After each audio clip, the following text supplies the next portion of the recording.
Indian കരസേനയെ ലോകത്തിലെ ഏറ്റവും മാരകമായ ഹൈടെക് യുദ്ധസേനയാക്കി മാറ്റുന്നതിന് ചുക്കാൻ പിടിച്ച ഡ്രോൺ ജനറൽ പടിയിറങ്ങുന്നു. 2026 ജൂൺ 30 ഇന്ത്യൻ കരസേന മേധാവി സ്ഥാനത്ത് നിന്ന് ജനറൽ ഉപേന്ദ്ര ദ്വിവേദി വിരമിക്കുമ്പോൾ ശത്രു രാജ്യങ്ങൾക്ക് സ്വപ്നം കാണാൻ കഴിയാത്തത്ര ഉയരത്തിലാണ് ഇന്ത്യൻ സൈന്യത്തിന്റെ ആധുനിക പ്രഹരശേഷി. വെറും ഒരു പരമ്പരാഗത സൈന്യമല്ല, പകരം ആകാശത്തും ഭൂമിയിലും ഒരേ സമയം ഇലക്ട്രോണിക് തരംഗങ്ങൾ സൃഷ്ടിക്കാൻ പോന്ന അത്യന്താധുനിക ഡ്രോൺ പടയെയാണ് അദ്ദേഹം വാർത്തെടുത്തത്. യുക്രൈനിലും ഗാസയിലും നടന്ന യുദ്ധങ്ങൾ തത്സമയം നിരീക്ഷിച്ച് ഭാവിയുടെ യുദ്ധതന്ത്രങ്ങൾ ഡ്രോണുകളുടേതാണെന്ന് ജനറൽ ദ്വിവേദി വളരെ നേരത്തെ തിരിച്ചറിഞ്ഞിരുന്നു.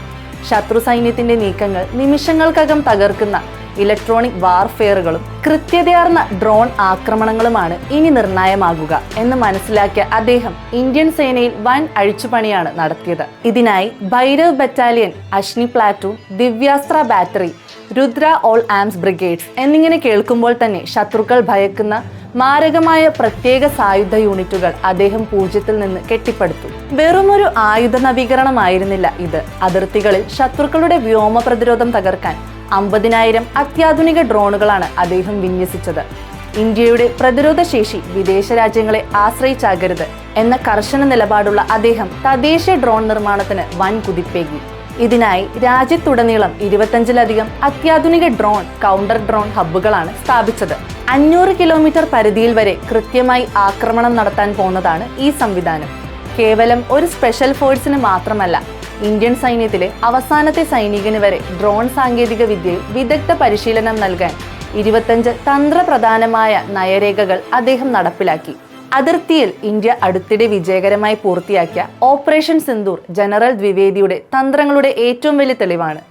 ഡ്രോണുകളും സൂയിസൈഡൽ മിസൈലുകളായ ലോയിറ്ററിംഗ് മുനിഷനുകളും തത്സമയ ഇന്റലിജൻസ് സംവിധാനങ്ങളും കോർത്തിണക്കി നടത്തിയ ഈ ഓപ്പറേഷൻ ആഗോള പ്രതിരോധ വിദഗ്ധരെ പോലും ഞെട്ടിച്ചു.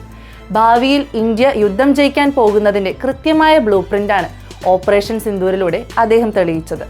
ആഗോള നയതന്ത്ര രംഗത്തും ഇന്ത്യയുടെ സ്വാധീനം അദ്ദേഹം ഉറപ്പിച്ചു. UNTCC ചീഫ് കോൺക്ലേവിലൂടെ ലോകത്തിലെ 32 വൻശക്തി രാജ്യങ്ങളുടെ ഒരൊറ്റ വേദിയിൽ അണിനിരത്താൻ അദ്ദേഹത്തിന് കഴിഞ്ഞു. കൂടാതെ ഫ്രണ്ട്സ് ഫോർ ലൈഫ് എന്ന പ്ലാറ്റ്ഫോം വഴി ലോകമെമ്പാടുമുള്ള 100,000-ഓളം വരുന്ന ഇന്ത്യൻ സൈനിക പരിശീലന സ്ഥാപനങ്ങളിലെ പൂർവ്വ വിദ്യാർത്ഥികളെ ഏകോപിപ്പിച്ച് വലിയൊരു സൗഹൃദ ശൃംഖലയും അദ്ദേഹം സൃഷ്ടിച്ചു. അതിർത്തികളിൽ സൈന്യത്തിന്റെ അതിവേഗ നീക്കങ്ങൾക്കും ഒപ്പം അതിർത്തി ഗ്രാമങ്ങളിലെ ജനങ്ങളുടെ വികസനത്തിനും ഉപകരിക്കുന്ന വലിയ റോഡ്, പാലം പദ്ധതികളും അദ്ദേഹം യാഥാർത്ഥ്യമാക്കി. ചുറ്റുമുള്ള ലോകവുമായി ശക്തമായി ബന്ധപ്പെട്ടിരിക്കുന്ന ഒരു ആധുനിക സൈന്യത്തിന് മാത്രമേ രാജ്യത്തെ സംരക്ഷിക്കാൻ കഴിയൂ എന്ന് തെളിയിച്ച് ഇന്ത്യൻ പ്രതിരോധ ചരിത്രത്തിൽ സ്വന്തം പേര് സ്വർണ്ണലിപികളാൽ എഴുതി ചേർത്താണ് ഈ ഡ്രോൺ ജനറൽ ചരിത്രത്തിലേക്ക് നടന്നു കയറുന്നത്.